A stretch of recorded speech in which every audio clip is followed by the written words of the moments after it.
Namaste everyone. So this video is about figures of speech. Figures of speech म्हणजे इंग्लिशमधले अलंकार किंवा अलंकारिक भाषा.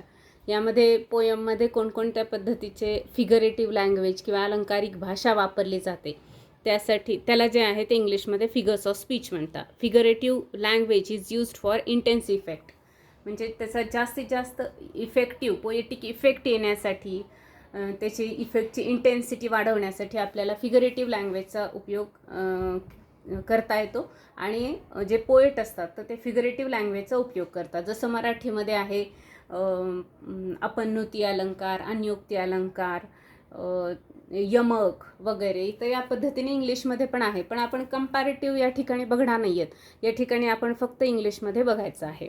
म्हणजे हे इंग्लिशमधलं इंग्लिशमध्ये लक्षात राहील, मराठीतलं मराठीमध्ये. Okay, the first one is alliteration. Alliteration म्हणजे काय आहे तर रिपिटेशन ऑफ साऊंड्स. मग जे पोएमच्या लाईनमध्ये जर साऊंडचं रिपिटेशन होत असेल तर त्याला ॲलिटरेशन म्हणतात. आणि लगेच आपण दुसरं पण बघणार आहेत कंपॅरेटिव्हली, म्हणजे ॲलिटरेशन आणि रिपिटेशन. पहिले आपण ॲलिटरेशन पूर्ण करूया आणि त्यानंतर आपण रिपिटेशनकडे जाऊया. तर ॲलिटरेशन म्हणजे काय, जसं रिपिटेशन ऑफ साऊंडचं रिपिटेशन होणे. अ फेंट अँड फ्लॅटरिंग मॅन. यामध्ये हे बघा एफ म्हणजेच फ. एफ हे लेटर आहे तर फ हा साऊंड आहे इंग्लिशमधला. फ्लावर मधलं फूल. अ फेंट अँड फ्लॅटरिंग मॅन. तर एफ म्हणजेच फ साऊंड हा काय झालेला आहे, रिपीट झालेला आहे. I want to sow seeds of moon. तर एस म्हणजेच स हा साऊंड रिपीट झालेला आहे. He hit his head against a beam. He hit his head against a beam. ह 4 वेळेस रिपीट झालेला आहे. कोणता साऊंड, ह साऊंड हा. The wind whistles through the roof. व साऊंड रिपीट झालेला आहे. तर हे आपल्याला जेव्हा लक्षात येईल, शक्यतो जे लेटर्स आहेत तसाच साऊंड तयार होतो इंग्लिशमध्ये. तर तो फोनेटिक्सचा थोडासा भाग आहे. याच्यानंतर मी जे फोनेटिक्सचे व्हिडिओ तयार करणार आहे त्यामध्ये ते अजून आपल्याला लक्षात येईल. पण सध्या लक्षात ठेवायचं आहे की एखादं जर लेटर रिपीट झालेलं असेल तर त्याचा साऊंड आपल्याला म्हणजे ते मनातल्या मनात बोलून बघायचं आहे, त्याचं प्रोनाऊन्सिएशन करून बघायचं आहे, उच्चार करून बघायचा आहे. आणि जर तो साऊंड रिपीट होत असेल तर इथं बघा लक्षात ठेवायचं आहे साऊंड्स आहेत. रिपिटेशन ऑफ लेटर्स लिहिलं का नाही, लेटर वेगळं. जसं सी हे लेटर आहे पण त्याचा क साऊंड होतो आणि स पण होतो. त्यामुळे आपल्याला लक्षात ठेवायचं आहे की इथे साऊंडवर कॉन्सन्ट्रेट करायचं आहे, ते शब्द म्हणून बघायचे आहेत. आणि मग त्याचं प्रोनाऊन्सिएशन जर सेम होत असेल तरच ते रिपिटेशन झालं असं आपल्याला म्हणायचं आहे. म्हणजे जर साऊंडचं रिपिटेशन होत असेल तर त्याला आपण काय म्हणणार आहोत, ॲलिटरेशन. मग ह्याचं उत्तर लिहायचं कसं, समजा एक पोएमची लाईन दिलेली असते आणि find out the figures of speech असं दिलेलं असतं. तर मग आपल्याला हे लक्षात आल्यावर आपल्याला काय करायचं आहे, जसं आता हे हचं वाक्य आहे, he hit his head against a beam. तर काय उत्तर कसं लिहिता येईल, अंडरलाईन करायचे आहे एच ह ह्या साऊंडला अंडरलाईन करायची आणि लिहायचं आहे द साऊंड ह म्हणजेच एच लेटर लिहायचं आहे. Is repeated pleasingly in this line असं लिहू शकतो. किंवा खाली असं लिहिता येईल या शिवाय किंवा हे किंवा हे.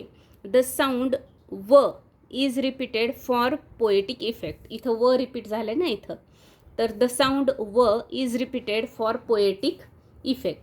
म्हणजे तुम्ही रिपीटेड प्लीजिंगली लिहू शकता किंवा फॉर पोएटिक इफेक्ट असं आपल्याला लिहिता येतं. असं ॲन्सर आपल्याला लिहायचं आहे, नुसतं आपण अंडरलाईन करून ते सोडून द्यायचं नाही. दुसरी फिगर्स ऑफ स्पीच आहे रिपिटेशन. रिपिटेशन म्हणजे काय आहे तर रिपिटेशन ऑफ वर्ड्स. ॲलिट्रेशन म्हणजे होतं रिपिटेशन ऑफ साऊंड्स. रिपिटेशन म्हणजे रिपिटेशन ऑफ वर्ड्स. तर वर्ड्स रिपीट झालेले असले त्या लाईनमध्ये तर तिथं रिपिटेशन होतं. आता वर्ड्स रिपीट झाले म्हणजे तिथे ॲलिट्रेशन आलंच आहे. पण ज्या ठिकाणी वर्ड्स रिपीट होतात त्या ठिकाणी आपल्याला रिपिटेशन हीच फिगर्स ऑफ स्पीच लिहायची. आणि ज्या ठिकाणी नुसते वर्ड वेगळे असतात पण साऊंड रिपीट होतात तर त्यावेळेस ॲलिट्रेशन लिहायचं आहे. म्हणजे इथे रिपिटेशनमध्ये ॲलिट्रेशन इन्क्लुडेड आहेच, पण आपल्याला ॲलिट्रेशन या ठिकाणी लिहायचं नाही, स्ट्रेस द्यायचा आहे रिपिटेशनवर. जसं just smile little man just smile. तर इथे जस्ट आणि स्माईल हे 2 शब्द रिपीट झालेले आहेत. My love is like a red rose. तर रेड आणि रेड असे दोन वर्ड्स जे आहेत ते या ठिकाणी रिपीट झालेले आहेत. मग याचा आन्सर कसं लिहायचं आपल्याला? The word red is repeated pleasingly or the word red is repeated for poetic effect. Repeated इथे फॉर लिहायचं राहिलं आहे, फॉर पोएटिक इफेक्ट असं आपल्याला लिहिता येतं. नेक्स्ट बघूया आपण ॲसोनन्स. आता ॲसोनन्स आणि कॉन्सोनन्स असे दोन आणखी फिगर्स ऑफ स्पीच आहेत. त्या ॲसोनन्समध्ये काय आहे तर रिपिटेशन ऑफ वॉवेल साऊंड्स, म्हणजे त्या ठिकाणी ॲलिट्रेशन तर लिहू शकतो आपण, पण काही वेळेस काय असतं एक लाईन दिलेली असते आणि जर समजा ऑब्जेक्टिव्ह क्वेश्चन असेल तर तिथे ॲसोनन्स आहे का कॉन्सोनन्स आहे असं विचारलं तर आपण ॲसोनन्स किंवा कॉन्सोनन्स लिहायचं. जर ॲलिट्रेशन का रिपिटेशन विचारलं तर जर साऊंड मग ॲसोनन्स किंवा कॉन्सोनन्स कोणतंही असेल तरी तिथे ॲलिट्रेशन असं आपल्याला लिहायचं आहे. ॲसोनन्स म्हणजे काय आहे तर रिपिटेशन ऑफ वॉवेल साऊंड्स, कारण हे ॲसोनन्स पहा. आणि कॉन्सोनन्स म्हणजे काय आहे, आपण वॉवेल्स आणि कॉन्सोनंट हे बघितलं ना, तसं कॉन्सोनन्स म्हणजे काय आहे तर repetition of consonant sound. Consonant साऊंडचं रिपिटेशन झालं की कॉन्सोनन्स म्हणायचं आणि वॉवेल साऊंडचं रिपिटेशन झालं की त्याला ॲसोनन्स म्हणायचं. बाकी ॲलिट्रेशन सारखंच साऊंडचं रिपिटेशन आहे. परत लक्षात घ्यायचं आहे, वर्ड्स आपल्याला म्हणायचे आहेत, वर्ड्सच्या स्पेलिंगवर जायचं नाही. स्पेलिंग रिपीट होतं आहे का हे बघायचं नाही, तर त्याचं प्रोनाऊन्सिएशन रिपीट होतं आहे का याकडे आपल्याला लक्ष द्यायचं आहे.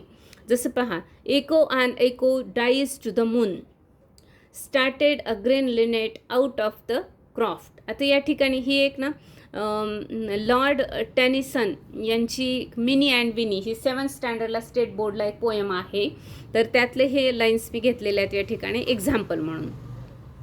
द वॉवेल साऊंड ई म्हणजेच काय इथे या ठिकाणी ए, ई याचा उच्चार फोनेटिक्समध्ये ए असा होतो. जसं की आपण PET म्हणलं की पेट म्हणतो, पीट म्हणत नाही आहे ना, तसं.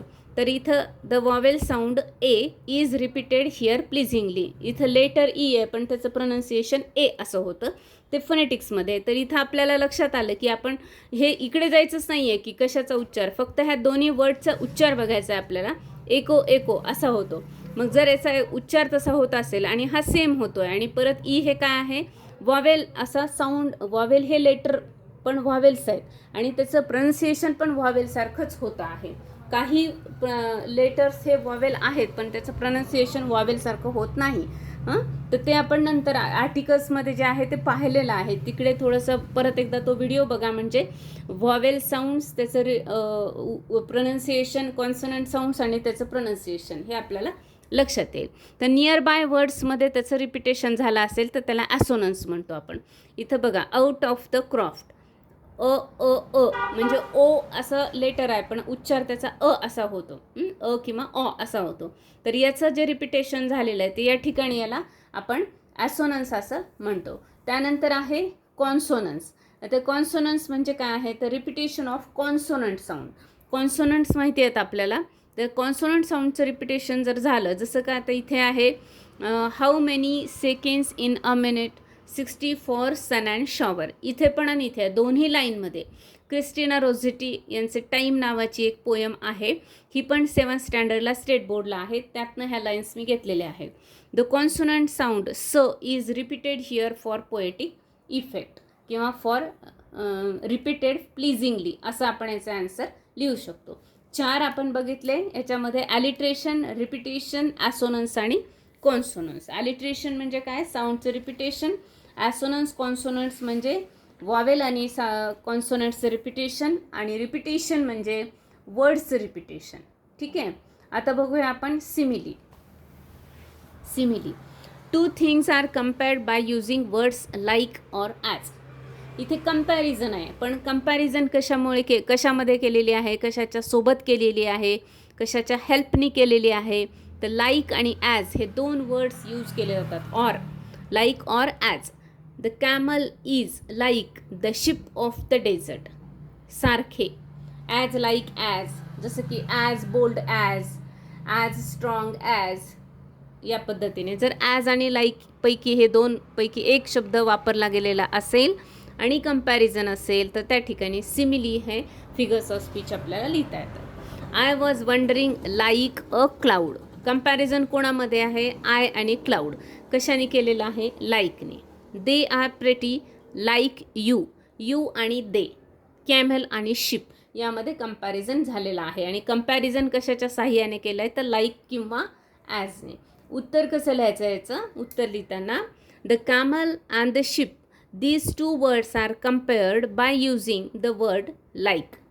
कोणते दोन शब्दांचं कंपॅरिझन झालं आहे with the help of like हे आपल्याला या ठिकाणी एक्सप्लेन करावं लागतं. कारण find out the figures of speech and explain it असा जर क्वेश्चन असेल तर त्या ठिकाणी आपल्याला एक्सप्लेनेशन लिहावं लागतं. म्हणजे नुसतं अंडरलाईन करून चालणार नाही तर आपल्याला त्या किंवा नाव लिहून चालणार नाही. तर इथे सिमिली हे फिगर्स ऑफ स्पीच कसं एक्सपिरियन्स्ड होतं हे आपल्याला या ठिकाणी लिहावं लागतं.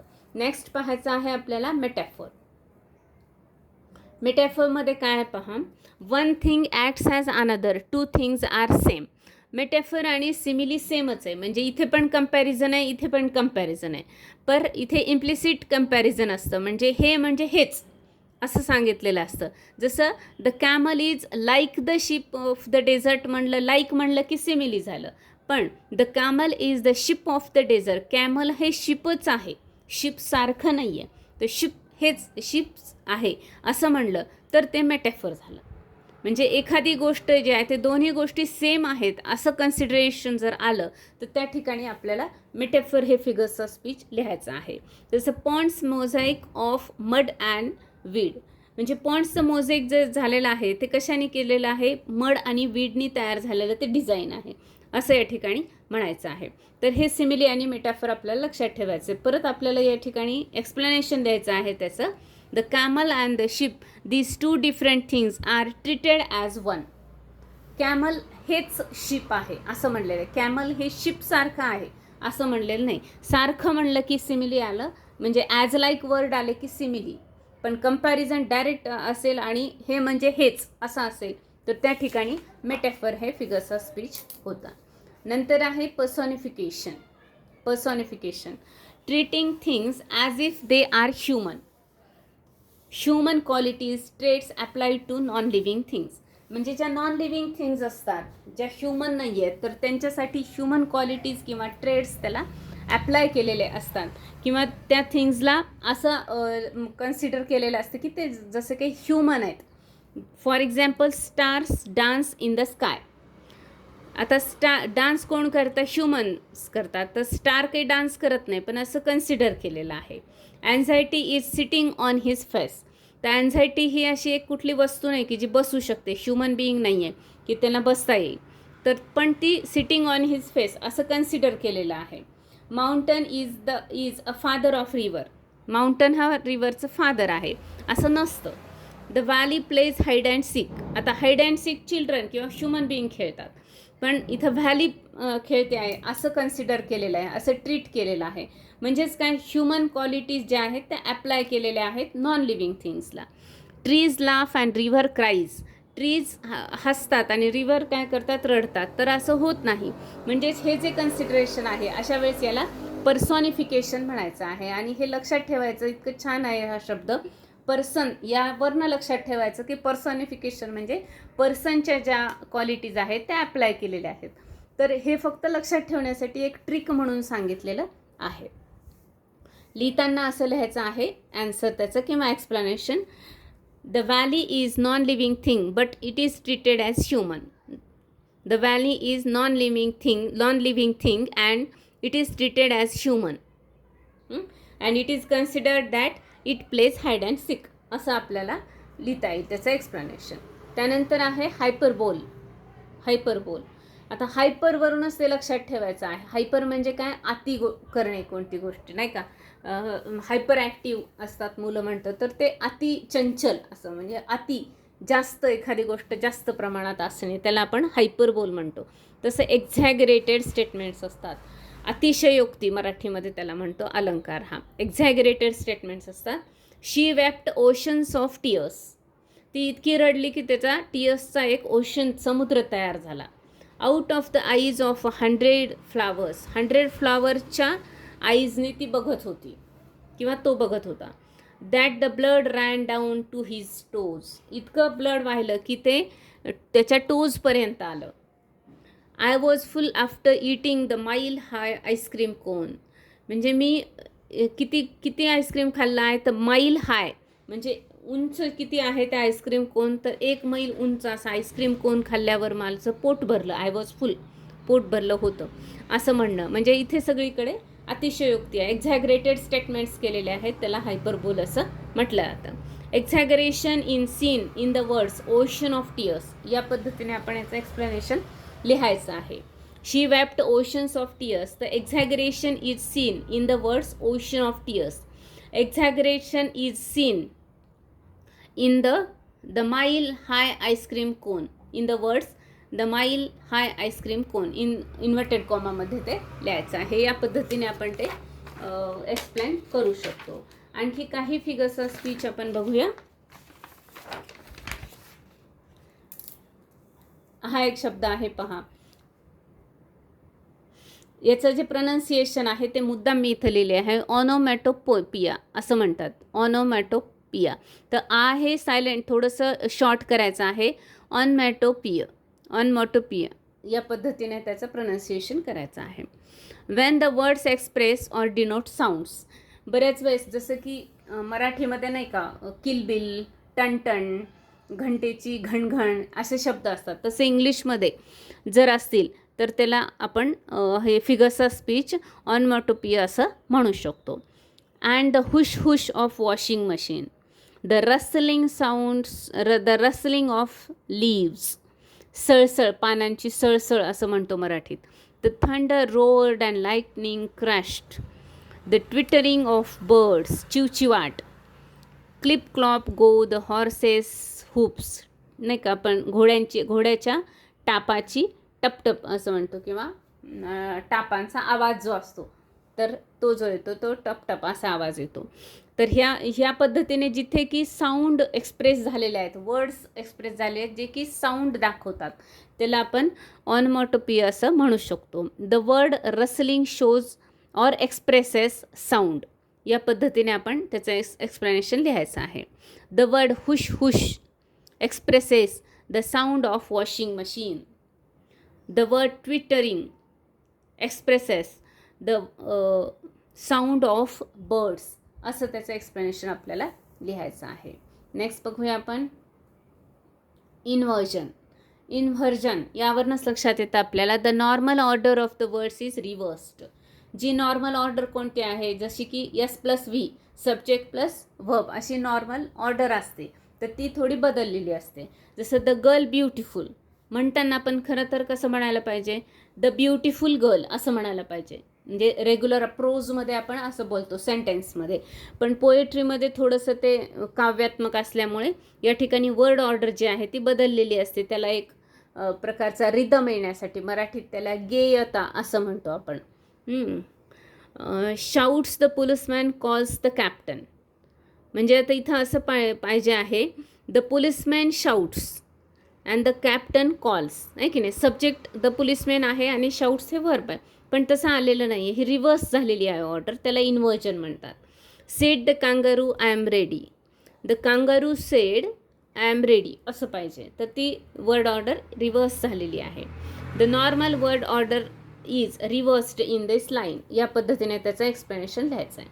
The normal word order S plus V is रिव्हर्स्ड in this line, असं त्याचं एक्सप्लेनेशन आपण लिहू शकतो. अतिशय सोपे आहेत हे, एक थोडीशी त्याची प्रॅक्टिस केली फिगर्स ऑफ स्पीचची की आपल्याला ते लक्षात येतं. Apostrophe, when we talk to non human things, dead person or absent persons as if they were human or present, म्हणजे समोर कुणीतरी आहेत आणि त्याला उद्देशून आपण ते वाक्य म्हणतोय असं जर पोयममध्ये लाईन्स असतील तर त्या ठिकाणी ॲपोस्ट्रॉफी हा फिगर्स ऑफ स्पीच तिथे आपल्याला सांगता येतो. जसं Napoleon, if only you could see your country now, नेपोलियनला उद्देशून आहे आणि नेपोलियन आत्ता लाईफ नाही आहे, तर त्याला उद्देशून हे वाक्य म्हटलेलं आहे, म्हणून या ठिकाणी ॲपोस्ट्रॉफी हे फिगर्स ऑफ स्पीच झालेलं आहे. जसं की please help keep it safe O God, मग आता गॉड तिथे प्रेझेंट आहे का, नाही आहे, तरी पण आपण कन्सिडर केलं की आपल्यासमोर गॉड आहे आणि हे वाक्य कवीने म्हटलेलं आहे. ओ ग्रेटा डिअर डोमेस्टिक स्ट्रीम, या ठिकाणी रिव्हर आहे, ग्रेटा हे रिव्हरचं नाव आहे. ओ ग्रेटा म्हणजे ह्या रिव्हरला उद्देशून म्हणलेलं आहे, असं जेव्हा असतं त्यावेळेस तिथे ॲपोस्ट्रॉफी फिगर्स ऑफ स्पीच होतं. Next is rhymes. राईम्स. लहानपणी बघा जे लहान मुलांची जी गाणी होती त्याला आपण राईम्स असं म्हटलेलं होतं की कोणते राईम्स आहेत तुम्हाला KGला वगैरे. तर राईम्स म्हणजेच काय असतं, बडबड गीतं या अर्थाने म्हणतात. आणि बडबड गीतं ह्या शब्दावरूनच लक्षात येतं. बॅबलिंग साऊंड्स इंग्लिशमध्ये म्हणतात त्याला. तर बडबड म्हणजेच काय, एखाद्या शब्दाचा उच्चार जो असतो तो सारखा सारखा असतो, म्हणजे त्याला एक रिदम तयार होतो त्या प्रोनन्सिएशनने. When the pronunciation of the last word of the lines are same the specific rhythm is occurred, त्यावेळेस त्याला राईम म्हणायचं. जे लास्ट वर्ड असतात तर ते वर्ड्सला काय असतात, त्याचे प्रोनन्सिएशन सेम असतं. परत लक्षात घ्यायचं आहे, स्पेलिंगकडे लक्ष द्यायचं नाही, प्रोनन्सिएशनकडे लक्ष द्यायचं आहे. जर प्रोनन्सिएशन सेम असेल आणि त्याच्यातनं एक रिदम तयार होत असेल तर त्यावेळेस त्याला राईम असं म्हणतात, किंवा रायमिंग पेयर्स आपण त्यातनं काढू शकतो. For wherever you roam it will brighten your road, it will lighten your load. पहा, it will brighten your road, it will lighten your load, if you sing your way home. आता इथं Rome आणि home, कारण last वर्डचाच विचार करायचा आहे आपल्याला. Roam and home, road and load हे काय झालेले आहेत, रायमिंग पेयर्स आपण या ठिकाणी फाइंड आउट केलेले आहेत. तसं ब्राईटन लाईटन पण रायमिंग पेयर्स होतात, पण ते ॲट द एंड नाही आलेले, त्यामुळं त्याला आपण राईम म्हणणार नाही. ते फक्त शेवटी आलेले वर्ड्स आपल्या या ठिकाणी कन्सिडर करायचे आहेत रायमिंग पेयर म्हणून. अदरवाईज जेव्हा क्वेश्चन येतो आणि रायमिंग पेयर्स फाइंड आउट करा म्हणतो आपण एक्झाममध्ये, त्यावेळेस आपण ब्राईटन लाईटन लिहिलं तरी चालेल. इथं प्रोनन्सिएशन इज इम्पॉर्टंट हे मुद्दाम लिहिलं आहे, कारण या ठिकाणी पहा, रोम आणि होम या ठिकाणी याचं स्पेलिंग वेगळं आहे पण याचं उच्चार सेम आहे. Roam, home, roam. इथं रोड, लोड या ठिकाणी स्पेलिंग पण सेम आहे आणि प्रोनन्सिएशन पण सेम आहे. तर याला आपण राईम्स म्हणू शकतो. अजून बरेच फिगर्स ऑफ स्पीच राहिलेले आहेत. हे आपलं 12 नंबरचं झालेलं आहे आणि हे पुढच्या 2 ते 3 व्हिडिओमध्ये मी सगळे फिगर्स ऑफ स्पीच बरेचसे जे की 12th येतात ते सगळे कव्हर करणार आहे. आणि ज्या लेवलला असतील, जसं की 5th 6th स्टँडर्डला जे आहेत ते याच व्हिडिओमधले, फर्स्ट व्हिडिओमधले. जसं व्हिडिओ नेक्स्ट होईल तर तसं त्याचं काय, त्याची डिफिकल्टी लेवल किंवा त्याचे येणारे जे फिगर्स ऑफ स्पीच आहेत ते हायर स्टँडर्डला उपयोगी असतील. तर याच्यासाठी आपल्याला पोयम रीड करायचे आहे आणि प्रत्येक पोयममध्ये आपल्याला कोणते फिगर्स ऑफ स्पीच आहेत ते सारखे प्रत्येक पोयममध्ये फाइंड आउट करायचे. रायमिंग वर्ड्स आहेत का, ॲसोनन्स आहे का, कॉन्सोनन्स आहे का, ॲलिट्रेशन आहे का, असं आपण वारंवार ते रिपीट करायचं आणि फाइंड आउट करायचं. तर मग आपल्याला हळूहळू ते पाठ होऊन जातात आणि लक्षात राहतात. Okay, so today's thought is, when eating fruit think of the person. When eating fruit, think of the person who planted the tree. जेव्हा एखादा आपण फ्रूट खातो तेव्हा आपण ज्यांनी ते ट्री प्लांट केलं असेल त्या पर्सनचा आपण विचार करायला पाहिजे, म्हणजेच त्याच्या प्रती आपण ग्रॅटिट्यूड, आपल्या मनामध्ये कृतज्ञता असली पाहिजे. तो फळ येथे या अर्थाने की एखाद्या गोष्टीचा आपण जेव्हा उपभोग घेत असतो, ती गोष्ट करत असतो, त्यावेळेस ती गोष्ट आपल्यापर्यंत येण्यासाठी ज्या पर्सननी किंवा ज्या लोकांनी कष्ट केलेले आहेत त्यांचा विचार आणि त्यांच्याविषयी कृतज्ञता, ग्रॅटिट्यूड आपल्या मनात असणं आवश्यक आहे आणि ते असायला पाहिजे. Okay, thank you. भेटूया आपण नेक्स्ट व्हिडिओमध्ये.